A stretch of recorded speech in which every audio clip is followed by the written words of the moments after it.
Now, in today's video, we're going to look at part 2 of our review of the P2 CO2 Laser Engraver from xTool. We're going to show you how we made something like this within minutes. And then, check this out. This is a big guy. We're going to show you how, yes, we made this, and it's going to keep on going and going and going. And, oh my God, is this thing big? We're going to show you how, using the xTool conveyor system, we created this for our home. It's massive. You guys know we love fur babies, and these are our Pomeranians. So let's check it out. Now, to complete both of these projects, we needed 2 accessories from xTool. First, we needed the conveyor system. And second, we needed the rotary system, their most current version. Now, one of the things I'll mention, and you'll see this in the review, is that if you're going to use the conveyor system and you have a piece of wood, as long as the one you saw right there, and that is 24 by, I think it was 32 inches long. In order to do that, you're going to be needing that same distance in front of the laser, and you're going to need that same distance behind the laser, because the actual board goes in and goes out. But you get crazy flexibility and the ability to create things like I just showed you right there. So let's go ahead and take a closer look, and you'll see why I'm so excited about these 2 accessories for the P2 from xTool. All right, so let me show you how the P2 works with the actual rotary.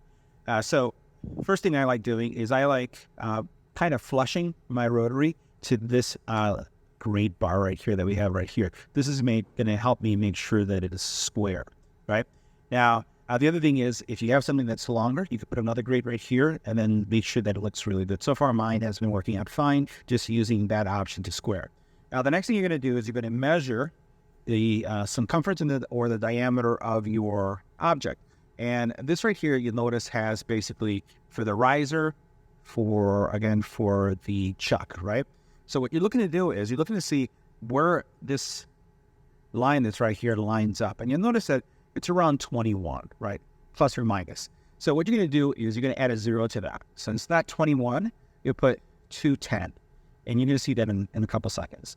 So mine is, again, right at 21. So we're going to put that as 210. Now, the next thing I'm going to do is I'm going to attach this to the rotary. And you could hand tighten, or you can use a chuck. I've been able to use hand tightening without the extra chuck adjustment. And one of the things I'm going to be shooting for is I'm going to be looking to place the logo somewhere right here in the middle, right? So we're going to be using the camera to get the best alignment. So now all I'm going to do is I'm going to tighten the chuck by hand. I'm making sure that it's flat. You could actually level this if you wanted to. I already know that mine is leveled by putting the included little level device on top of this. But this looks good for me. Feels nice and firm. So now that I have this in place, what I'm going to be looking for is to make sure that this is right where I want it to be in the center. So this has couple characters right there, so I'm going to be looking for it to be right there. Now I'm going to close this top just for a second because I want the laser light to touch it. So when I open it up, you'll notice that the laser light touches. That's what you want anytime you're going to be doing a rotary. It has to touch it right there. That's going to give you that depth measurement so that you can make sure that when this comes down to cut, it knows exactly what to do. All right, so first step, press this button. And then what we're going to see is the laser is going to move, get into position, and start to grid.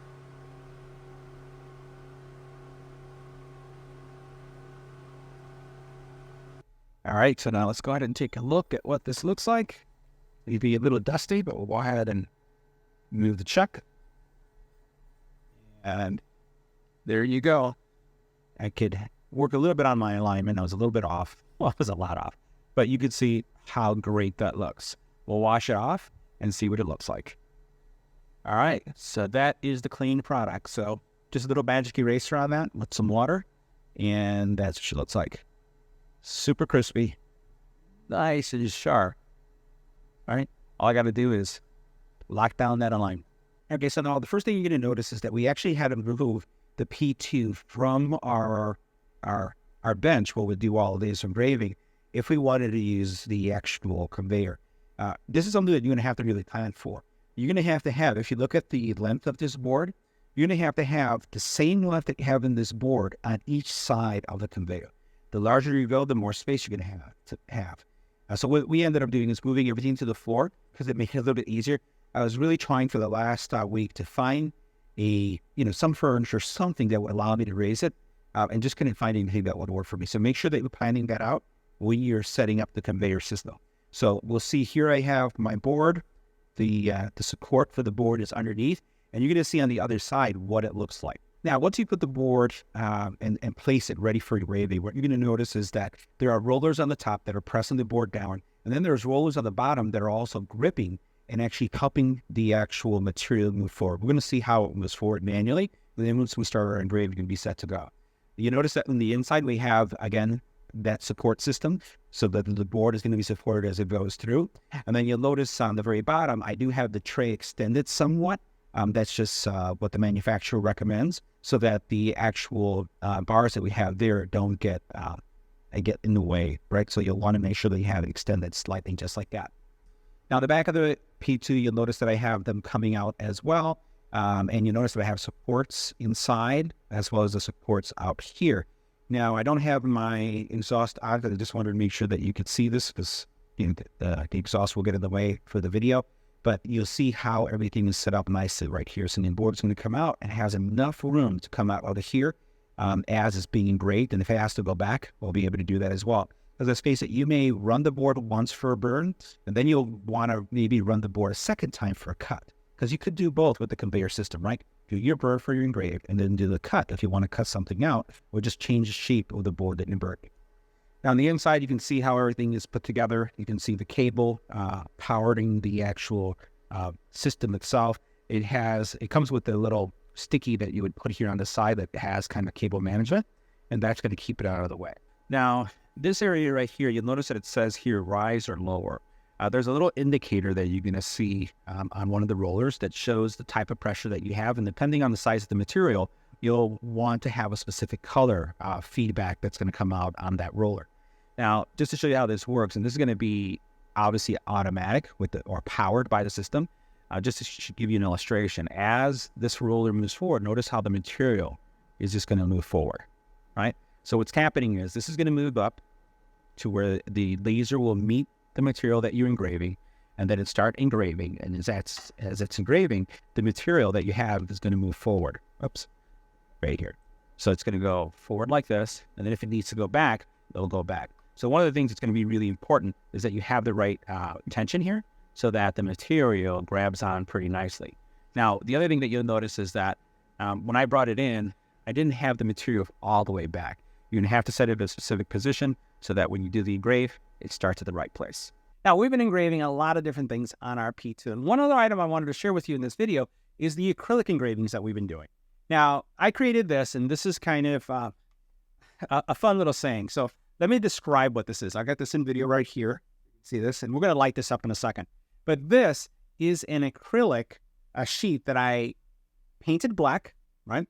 And then once I painted it black, I put this through the P2 to etch the words, remove the paint, and also engrave the actual acrylic, so I had a frosted look. Now, I'm going to go ahead and light this up, because this is actually not something that, even though you could hang this up because it looks white to a certain degree, this is more of a light box type setting. So I'm going to go ahead and add some light to the back so you can see what happens now. So you'll see why I chose to go with the actual painted acrylic. And then what I did is I etched everything out. So this is what it looks like now. So I'm going to pull back and you can see how it lights up. So what I'm doing is adding some LEDs inside of this box. I don't have it set up yet. And when I hang this in my studio in the back, you're going to see this. Consistency is the only cheat code. And then you can see the gaming code right there in the bottom, right? So you can see how it looks there in the bottom. So this is something that I did on the P2. It's very fast. And you can see this looks super sharp and super duper clean, right? You can see how that looks like. So once we get our LED lights in, this is going to be something that we're going to be hanging up, and you'll be able to see this in our new podcast studio backdrop as a product that will be hanging up. But all in all, I have to say that the biggest challenges that I had with the conveyor, and this is just something for you to be aware of, is we found that it's really important that the board that you're putting through the conveyor be flat, right? Any kind of warping is going to cause some challenge. And what I found the challenges for me was the wood wasn't 100% of where I wanted to be. And as it was going through the conveyor, even though I had tightened it and it was moving smoothly back and forth. The defects in the wood or the warping caused it to skip. So you'll notice that the words were kind of like maybe shifted a little bit. Wasn't the problem with the P2, it was actually a problem with the material. And I would say that that's probably the thing that you have to watch out for the most when you're using the conveyor. But the cup solution, the engraving with the rotary worked really well.